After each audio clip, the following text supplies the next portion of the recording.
Hola, me llamo David Suchet y estás escuchando el podcast La Biblia en un año, donde nos encontramos con la voz de Dios y vivimos la vida a través de la lente de las Escrituras. Leeremos desde el Génesis hasta el Apocalipsis, descubriendo cómo se desarrolla la historia de la salvación, y hoy me meteré de lleno en ella. Es el día 337. Estamos leyendo Hechos, capítulo 16, Primera de Corintios, capítulos 13 y 14, y Proverbios, capítulo 28, versículos 13 a 15, los Hechos de los Apóstoles, capítulo 16. Timoteo acompaña a Pablo y a Silas, y vino también a Derbe y a Listra. Había allí un discípulo llamado Timoteo, hijo de una mujer judía creyente, pero su padre era griego. Los hermanos de Listra e Iconio hablaban bien de él. Pablo quiso que Timoteo lo acompañara, y lo tomó y lo circuncidó a causa de los judíos que había en aquellos lugares, pues todos sabían que su padre era griego. Mientras iban de camino por las ciudades, les entregaron para su observancia. Las decisiones que habían tomado los apóstoles y los ancianos estaban en Jerusalén. Así que las iglesias se fortalecieron en la fe y aumentaron en número cada día la visión de Pablo del hombre de Macedonia. Y atravesaron la región de Frigia y Galacia, habiéndoles sido prohibido por el Espíritu Santo hablar la palabra en Asia. Y cuando hubieron llegado frente a Maija, intentaron entrar en Betania, pero el Espíritu de Jesús no se lo permitió. Pasando por Misge, bajaron a Troas, y una visión se le apareció a Pablo por la noche. Un hombre de Macedonia estaba de pie, suplicándole y diciéndole, «Pasa a Macedonia y ayúdanos». Y cuando hubo visto la visión, inmediatamente procuramos ir a Macedonia, concluyendo que Dios nos había llamado a predicarles el Evangelio, habiendo zarpado la conversión de Lidia y de su casa. Así pues, desde Troas hicimos un viaje directo a Samotracia, y al día siguiente a Neápolis, y de allí a Filipo Alto, que es la ciudad principal del distrito de Macedonia y una colonia romana. Permanecimos en la ciudad algunos días, y el sábado salimos a la puerta de la ribera, donde suponemos que había un lugar de oración, y nos sentamos a hablar a las mujeres que se habían reunido. Una de las que nos escuchó era una mujer llamada Lidia, de la ciudad de Diatara, vendedora de artículos de púrpura, que era adoradora de Dios. El Señor abrió su corazón para que escuchara lo que decía Pablo, y cuando fue bautizada con su familia, nos rogó diciendo, «Si habéis juzgado que soy fiel al Señor, venid a mi casa y quedaos». Y ella prevaleció sobre nosotros, Pablo y Silas golpeados y encarcelados. Cuando íbamos al lugar de oración, nos salió al encuentro una esclava que tenía espíritu de adivinación y traía a sus dueños, muy ganados por cierto, diciendo que nos seguía a Pablo y a nosotros gritando. Estos hombres son siervos del Dios Altísimo que os anunciaron el camino de la salvación, y esto hizo ella durante muchos días. Pero Pablo, irritado, se volvió y dijo al espíritu, «Te conjuro en nombre de Jesucristo que salgas de ella», y salió en aquella misma hora. Pero cuando sus dueños vieron que su esperanza de ganancia había desaparecido, agarraron a Pablo y a Silas y los arrastraron a la plaza ante los gobernantes. Cuando los llevaron ante los magistrados, estos dijeron, «Estos hombres son judíos y están perturbando nuestra ciudad. Defienden costumbres que a los romanos no nos es lícito aceptar ni practicar». La muchedumbre se unió para atacarlos, y los magistrados les arrancaron las vestiduras y dieron orden de golpearlos con varas. Y cuando les hubieron infligido muchos golpes, los echaron en la cárcel, encargando al carcelero que los guardase con seguridad. Recibido este encargo, los metió en la cárcel interior y les sujetó los pies en el cepo. Pero hacia medianoche, Pablo y Silas estaban orando y cantando himnos a Dios, y los presos los escuchaban, y de repente se produjo un gran terremoto, de modo que temblaron los cimientos de la cárcel, e inmediatamente se abrieron todas las puertas y se soltaron las cadenas de todos. Cuando el carcelero se despertó y vio que las puertas de la cárcel estaban abiertas, sacó la espada y se disponía a suicidarse, suponiendo que los presos se habían escapado. Pero Pablo gritó a gran voz, «No te hagas daño, que estamos todos aquí». Y llamando a las luces, entró apresuradamente, y temblando de miedo, se postró delante de Pablo y de Silas, y sacándolos, dijo, varones, ¿qué debo hacer para salvarme? Ellos le respondieron, cree en el Señor Jesús, y te salvarás tú y tu familia. Y le hablaron la palabra del Señor a él y a todos los que estaban en su casa. Y él, tomándolos a la misma hora de la noche, les lavó las heridas. Y se bautizó al instante con toda su familia. Luego los hizo subir a su casa y les puso la comida delante. Y se alegró con toda su familia de haber creído en Dios. Pero cuando se hizo de día, los magistrados enviaron a la policía diciendo, soltad a aquellos hombres, y el carcelero comunicó las palabras a Pablo, diciendo, los magistrados han enviado a soltaros ahora, salid, pues, e id en paz. Pero Pablo les dijo, nos han azotado públicamente a nosotros, hombres sin condena que somos ciudadanos romanos, y nos han metido en la cárcel. ¿Y nos echan ahora en secreto? No, que vengan ellos mismos y nos saquen. La policía comunicó estas palabras a los magistrados, y estos se asustaron al oír que eran ciudadanos romanos. Así que vinieron y les pidieron disculpas y los sacaron y les pidieron que abandonaran la ciudad. Salieron, pues, de la cárcel y visitaron a Lidia. Cuando vieron a los hermanos, los exhortaron y se marcharon. Primera carta de San Pablo a los Corintios, capítulo 13. El camino del amor. Si hablo las lenguas de los hombres y de los ángeles, pero no tengo amor, soy un gong ruidoso o un símbolo pegajoso.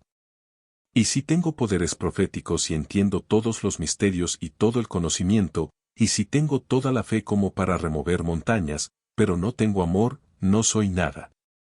Si doy todo lo que tengo, y si entrego mi cuerpo para ser quemado pero no tengo amor, no gano nada. El amor es paciente y bondadoso. El amor no es celoso ni jactancioso. No es arrogante ni grosero. El amor no insiste en salirse con la suya. No es irritable ni resentido. No se alegra del mal, sino del bien. El amor todo lo soporta, todo lo cree, todo lo espera, todo lo soporta. El amor nunca termina. En cuanto a las profecías, pasarán. En cuanto a las lenguas, cesarán. En cuanto al conocimiento, pasará. Porque nuestro conocimiento es imperfecto y nuestra profecía es imperfecta. Pero cuando venga lo perfecto, lo imperfecto pasará. Cuando era niño, hablaba como un niño. Pensaba como un niño. Razonaba como un niño. Cuando me hice hombre, dejé de ser infantil. Porque ahora vemos en un espejo tenuemente, pero luego cara a cara. Ahora conozco en parte. Entonces comprenderé plenamente, como he sido plenamente comprendido. Así que fe, esperanza, amor, permanezcan estos tres. Pero el mayor de ellos es el amor. Capítulo 14. Dones de profecía y lenguas.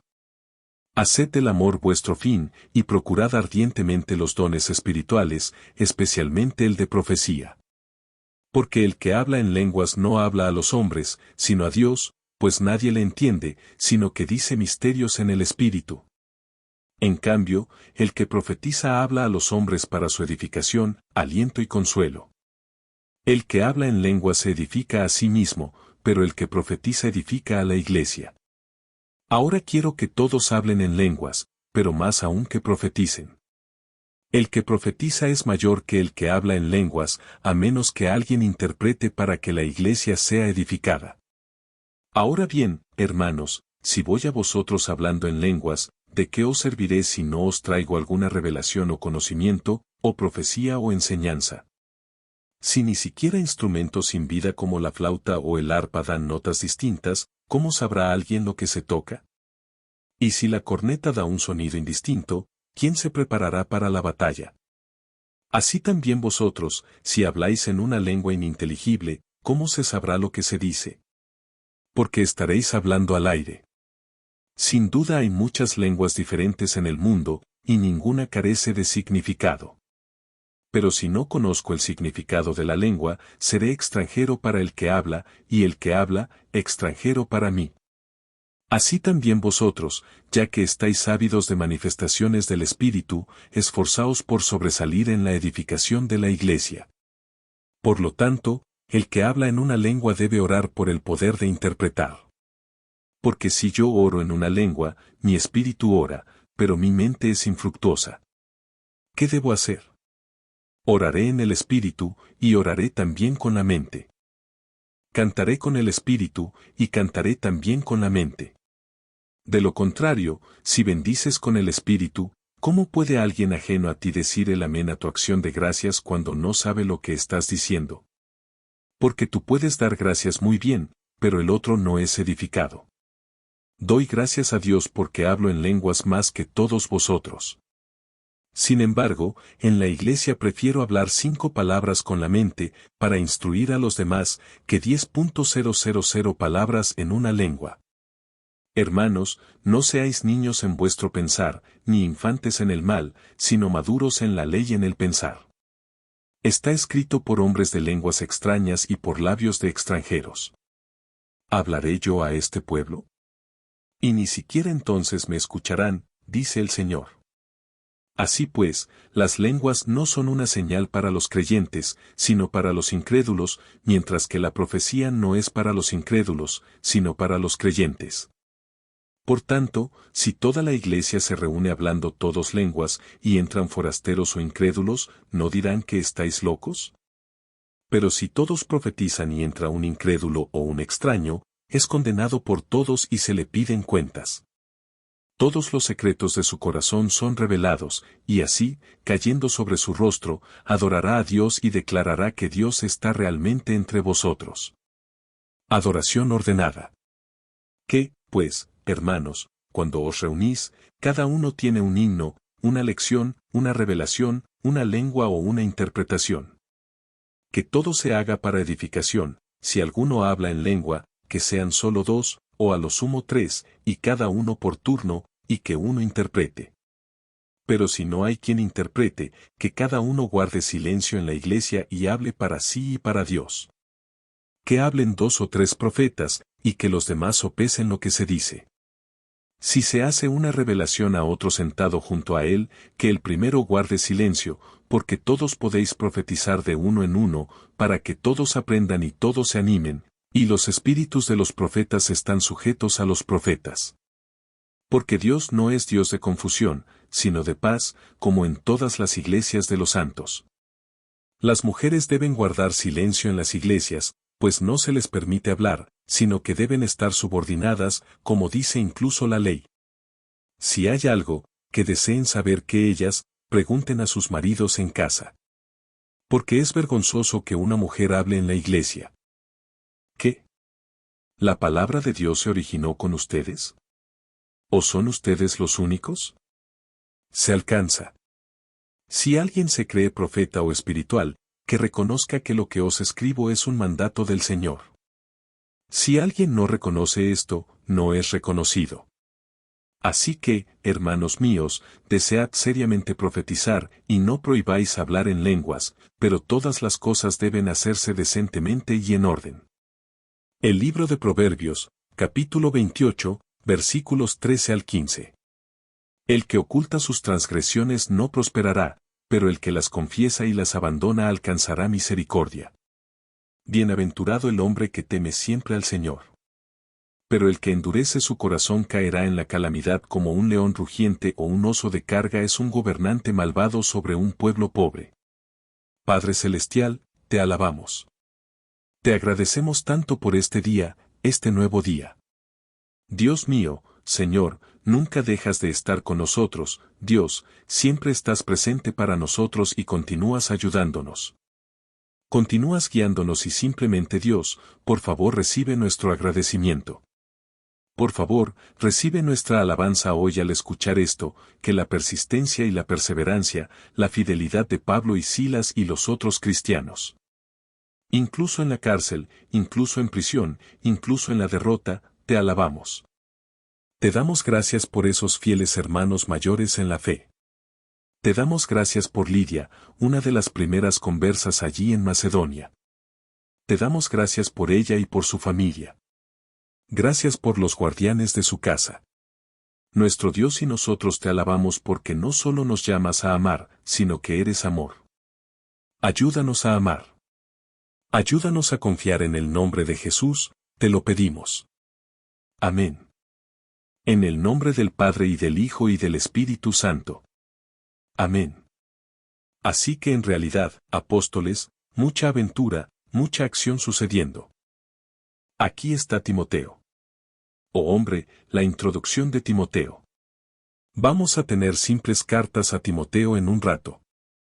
¿Sabrías cuándo va a suceder si tuvieras una gran aventura, Biblia, línea de tiempo, plan de lectura? En realidad va a suceder en como yo, 3 o 4 semanas. Pero Timoteo, sí, su mamá era judía, amaba al Señor. En realidad, su mamá y su abuela conocían al Señor, pero su padre era griego y por eso Timoteo era incircunciso, creo que en una misión. ¿Y qué hace Pablo? Pablo lo circuncidó antes de tiempo. Este es Pablo viviendo el mismo tipo de principio que estaba instruyendo a los corintios a hacer, ¿verdad?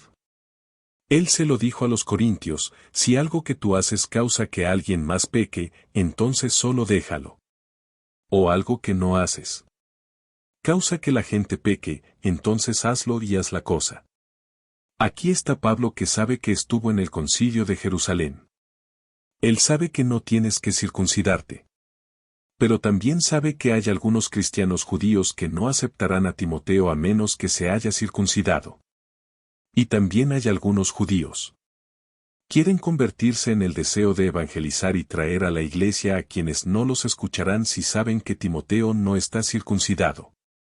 Así que por el bien de los demás, me refiero a pensar en hablar de tomar uno para el equipo. Eso es increíble. Pero qué regalo es ver en acción este principio de San Pablo. Es decir, si comer hace descender, no comeré. Si beber hace que otro envíe, yo no beberé. Y aquí está Timoteo mientras lo está educando en la fe también. Solo para decir, ok, hay algunas cosas que vale la pena hacer por el bien de otros. No porque en sí mismas sean lo que tienes que hacer, sino por los demás. Por los demás, lo está haciendo. Eso fue increíble. Me encantó. Es algo pequeño, pero es algo grande. ¿Sabes lo que quiero decir? Bien, continuemos. Pablo va a Macedonia, tiene una visión. Por favor, ven a nosotros, tráenos el Evangelio. Y tenemos la conversión de Lidia y toda su casa. También tenemos lo que sucede después de esto. Hay una mujer que tiene un espíritu. No, reconocemos que incluso en nuestros días nos volvemos tan inteligentes, ¿verdad? Somos gente del siglo XXI que tendemos a pensar a veces que Satanás no es real. Tendemos a pensar a veces que la posesión demoníaca no es real. Es muy real. Satanás es muy real. No es una figura literaria. Es una figura espiritual. Una figura real. Y en este caso aquí está esta familia que hizo mucho dinero de esta esclava que tenía un demonio, espíritu demoníaco de adivinación. Ella conocía al demonio, conocía la verdad. Y así que aquí están siguiendo a Pablo y Silas, diciendo que estos hombres son siervos del Dios Altísimo que les proclamo el camino de salvación. ¿Crees que es una cosa extraña para un demonio decir? Hizo esto por muchos días y me encanta como Lucas lo pone. Pablo estaba molesto. No sé si te diste cuenta, pero en el capítulo 16 de Acts y Apóstoles, Lucas, el autor de Acts y Apóstoles pasó de hablar del Pablo a nosotros fuimos a Macedonia y estuvimos allí. Y te puedes imaginar que aquí está ahora Lucas de primera mano diciendo, sí, vi a Pablo, estaba molesto. Estaba muy molesto. Así que él dijo te probé en el nombre de Jesucristo para salir de ella y ella fue liberada. Pero debido a eso, los meten en la cárcel. En la cárcel, ¿qué hacen Pablo y Silas? ¿Se lamen sus heridas? ¿Se quejan? ¿Se acurrucan en una bola? No.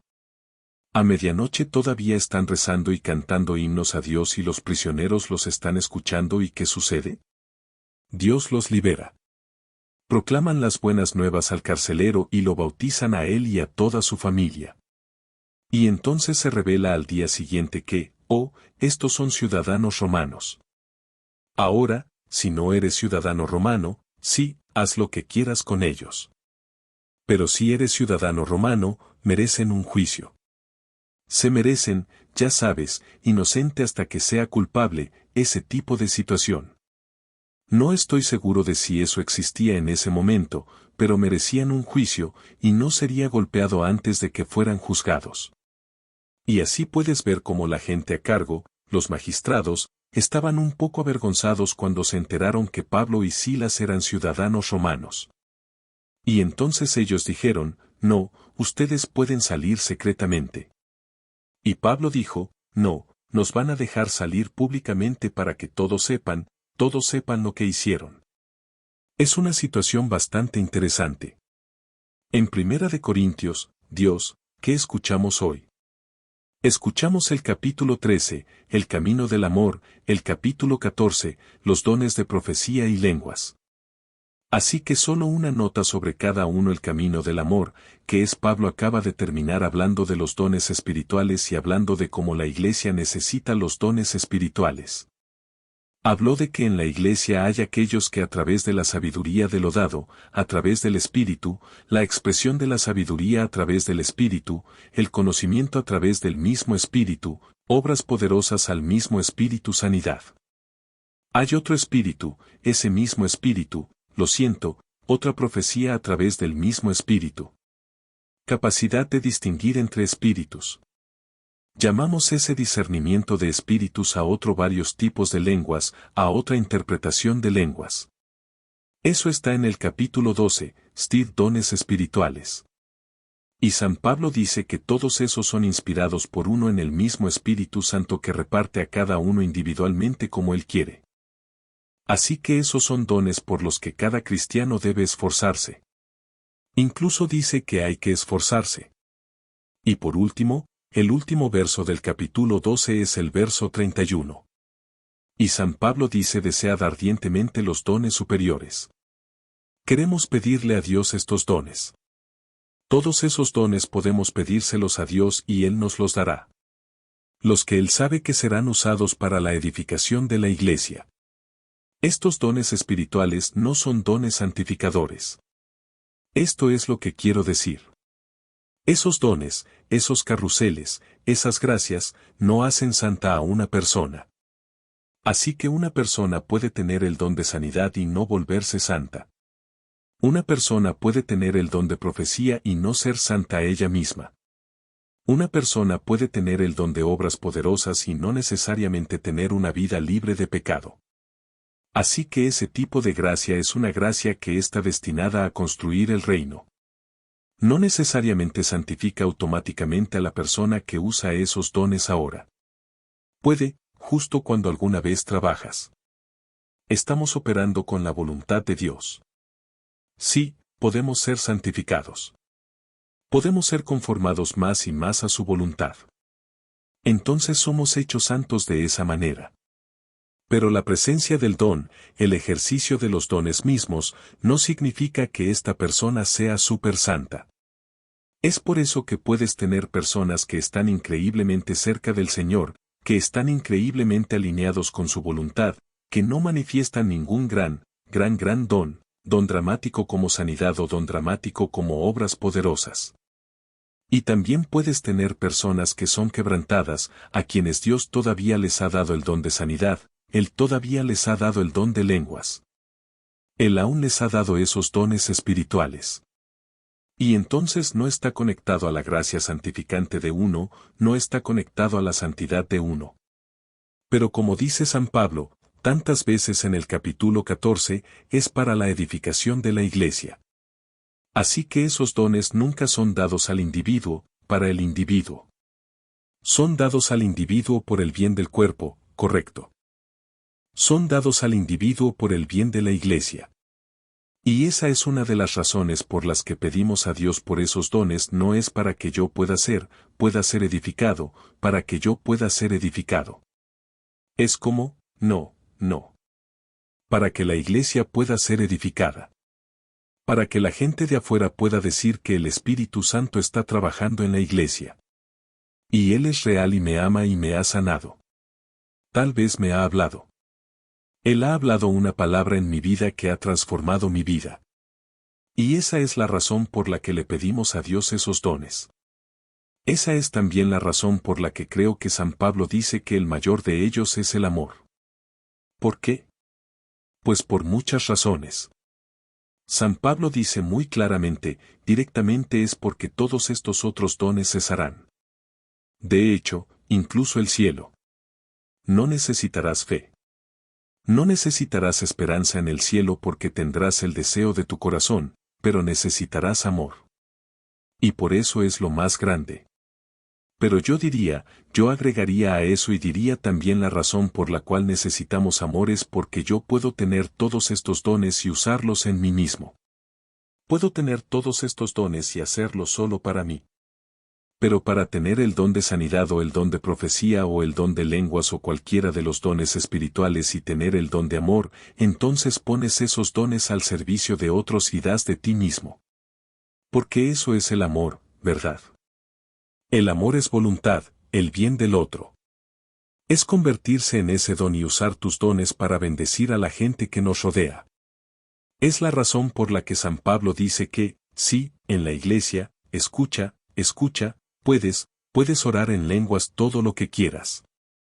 Él dice, yo oro en lenguas más que nadie, pero eso te ayuda a orar. Tú sabes, si estás hablando en el lenguaje de los ángeles, muchas veces eso es como ellos lo describen y Dios sabe lo que estás diciendo, pero tú no lo sabes. Así que sigues usando tu corazón para orar. Pero San Pablo señala que también es bueno usar la mente cuando rezas. Así que es bueno saber lo que estás diciendo y, por lo tanto, es bueno tener a alguien que lo interprete. Especialmente cuando estás en comunidad con otras personas. Sí, es muy bueno. Es más importante tener profecía donde la gente pueda entender que tener solo las palabras del Espíritu que nadie puede entender. Siguió diciendo que cuando estén juntos, si algunas personas van a hablar en lenguas, asegúrense de que haya un intérprete. Y también, solo vayan 2 o 3 a la vez o vayan uno a la vez, pero solo hagan 2 o 3. Porque él dice, la gente va a saltar en masa esencialmente donde quiera que usted esté orando y ellos van a estar confundidos. Van a pensar que ustedes están locos. Y entonces en ese caso, sean más ordenados. Así es como termina todo el capítulo 14, él dice, mis hermanos desean fervientemente profetizar y no prohíben hablar en lenguas. Así que oren por el don de lenguas, pero todas las cosas. Ese fue mi editorial. Él no dijo esa parte. Pero todas las cosas deben hacerse decentemente y en orden. Así que esa es una St. Pablo nos enseña hoy sobre la oración, sobre el amor, sobre hablar en lenguas, sobre el don de pertenecer al Señor. El Espíritu de Dios está contigo. Y por eso le pido ahora mismo al Espíritu Santo, que ya les ha sido dado en el nombre de Jesucristo, Padre. Te pido que por favor tengas un derramamiento del Espíritu Santo en la vida de cada persona que está escuchando estas palabras. Que sean profetizadas poderosamente. Que sean llenos de sabiduría y conocimiento. Que sean llenos con los dones de sanidad. Que usen los dones de obras poderosas y milagros. Que, Señor, hablen en lenguas. Que tengan interpretación de lenguas en discernimiento de espíritus. Que tengan todos los dones espirituales. Pero sobre todo, Padre que estás en los cielos, en el nombre de tu Hijo Jesucristo, envía tu espíritu de fe, de esperanza y de amor sobre cada persona que escuche estas palabras en el nombre de Jesús. Chicos, estoy rezando por vosotros. Eso es lo que era. Estoy rezando por ustedes. Por favor, recen por mí. Mi nombre es David Susha. No puedo esperar a verlos mañana. Dios los bendiga.